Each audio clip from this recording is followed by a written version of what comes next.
What's going on, guys? GMO for life. Making a video here showing you guys the belt that accompanied me to WrestleMania 29, the cast Intercontinental. Very, very beautiful belt. One of the best belts I've ever seen. One of the best belts in my collection. You see the detail there, the etching. Beautiful. I'm not going to talk all that much. I'm just going to show you the best detail I can. Fortunately, my lighting's bad, so I'm using my phone's camera light, so trying to get you everything I can here. Very nice belt. Very raised.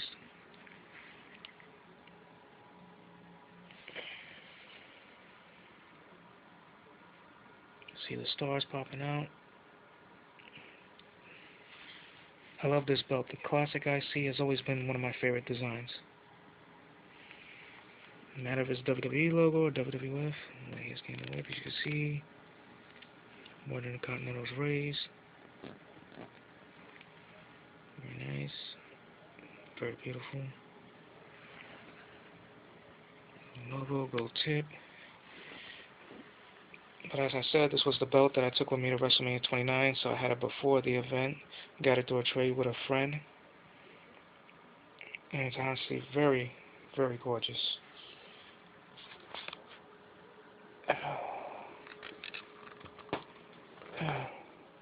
And of course, it is kind of been, I guess you could say, broken in a little bit, or as you can see, there are some bended parts back here and everything, but honestly got no complaints about that, because when I put this part on my shoulder throughout the event, the tip was touching my back, so it was fairly comfortable.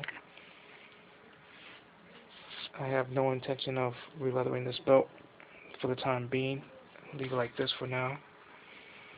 And then in the future, if I do decide to get it re-leathered, I'll get it re-leathered in black.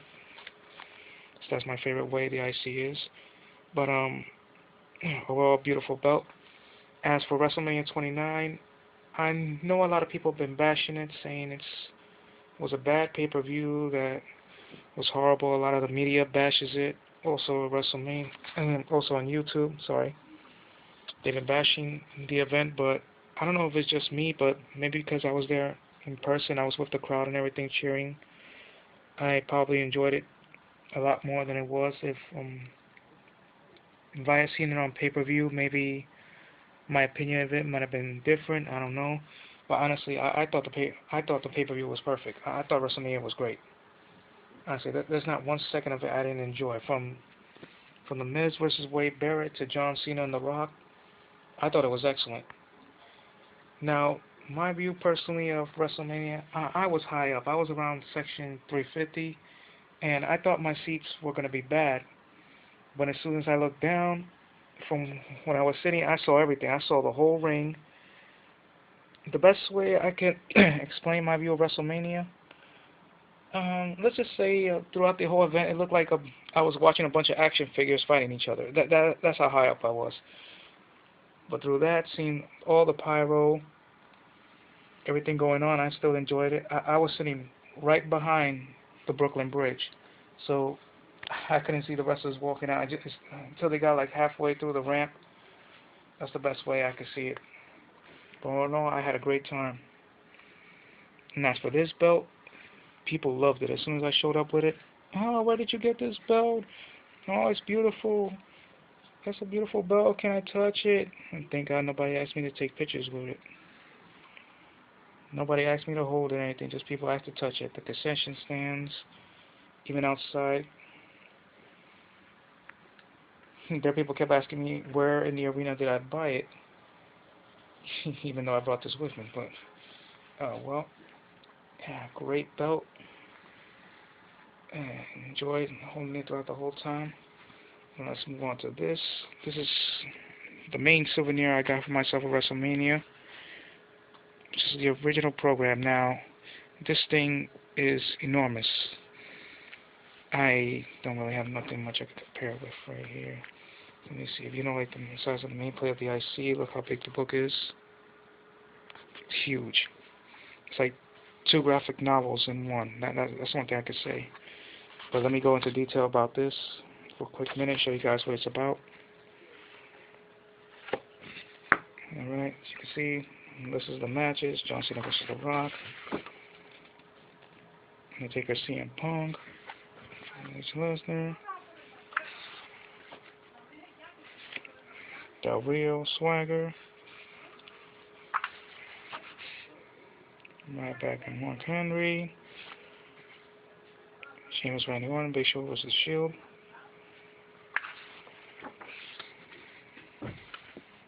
Even this match was pretty good. Randy Orton stars in 12 Rounds 2 Reloaded, coming out June 4th. Yeah, probably check it out. Wait for it to come on Netflix. Team Hell No versus Dolph Ziggler and Big E Langston. I thought Dolph Ziggler and Langston were going to win that match, but thank God Hell No did, because I'm a bigger fan of them. And this match that shouldn't have been the pre-show match, but should have been on the main card, Wade Barrett versus The Miz. And I still can't believe Wade Barrett won the title back the next night. And of course, the match that didn't happen. Due to time, this match had to be cut, but anyway, they had the match on Raw, which really doesn't matter to me because the match sucked regardless. The next couple of pages, we have all rosters here versus that you've seen for a while, some you haven't seen in a while here, some NXT people. Can't go too. But one of the reasons I really like this book, and I try to skip all this so I can show you guys, is here's a good one.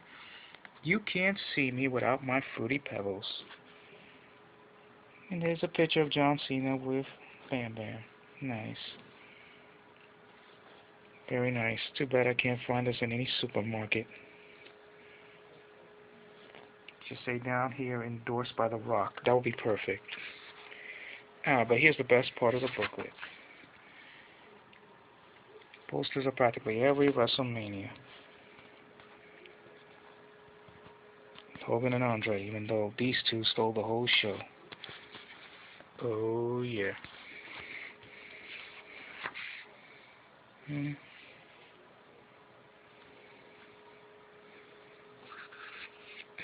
Ultimate Warrior's only greatest match.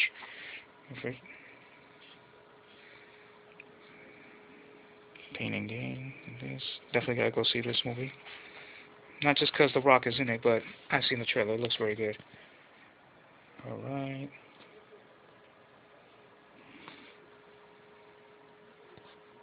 This was a pretty pricey book, to be honest. I mean, $20? Or was it $25? I forgot because I bought something else too. Got the prices mixed up and they don't give you receipts.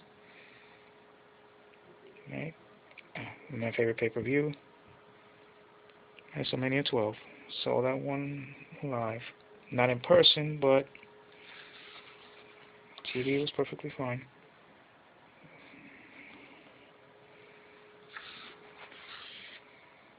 And arguably the best WrestleMania ever, WrestleMania 17, because there's not a single boring match in that one.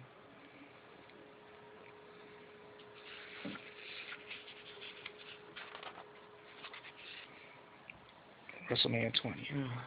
The late great Eddie Guerrero with the undisputed V4. And as you can see throughout this, not a single picture of Chris Benoit.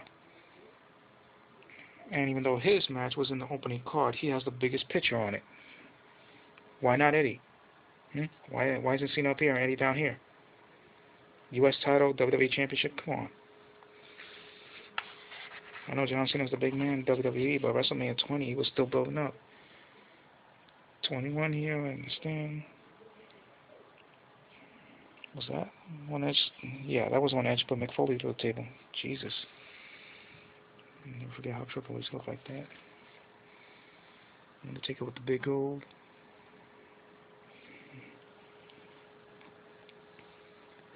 Very nice. WrestleMania 25. It was okay. Best match was Shawn Michaels versus Undertaker, though.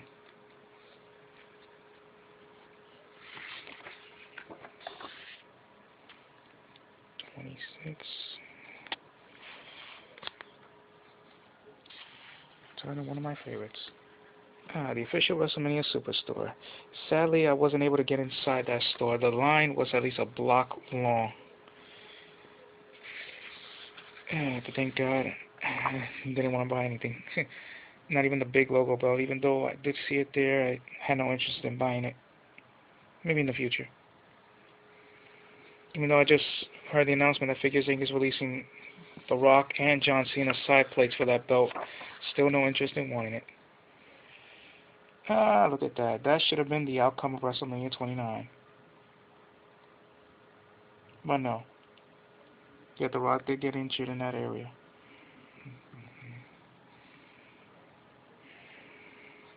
Legends live forever. I'm definitely going to pre-order this DVD. I know you guys think WrestleMania 29 sucks, but hey, I enjoyed it. So that matters. Now, I kind of spoiled this, but this book actually has two flip sides. So, you turn it over like this. You get the Hall of Fame section. And Mick Foley's DVD coming out soon.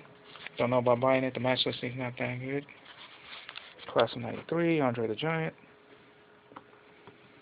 So much stuff to go through this book. Let's start from this side. WrestleMania 13, I really got to get back into that game. Still in the midst of the Attitude Era with DX. Here, this year's inductees: Bruno Sammartino, Mick Foley, Booker T, Bob Backlund, Trish Stratus, and Donald Trump. Why wasn't Paul Bearer inducted? WWE Encyclopedia? No. Yep, but honestly, why didn't they induct Paul Bearer? They should have done it. 2012 is basically going backwards here.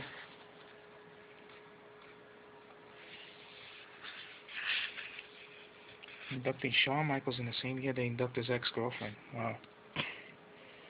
Road Warriors. Alright.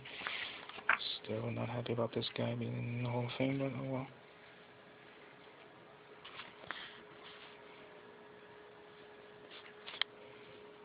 All in all, guys, this is a great book. If you was at WrestleMania 29 and you got this book, keep it. Hold on to it. Definitely a great memory.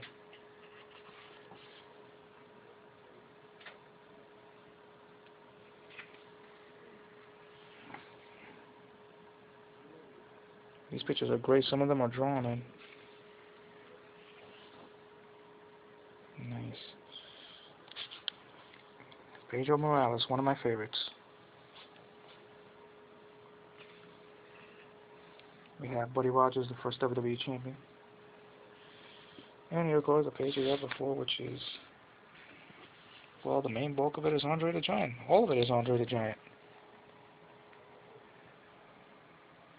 I really miss that guy, honestly.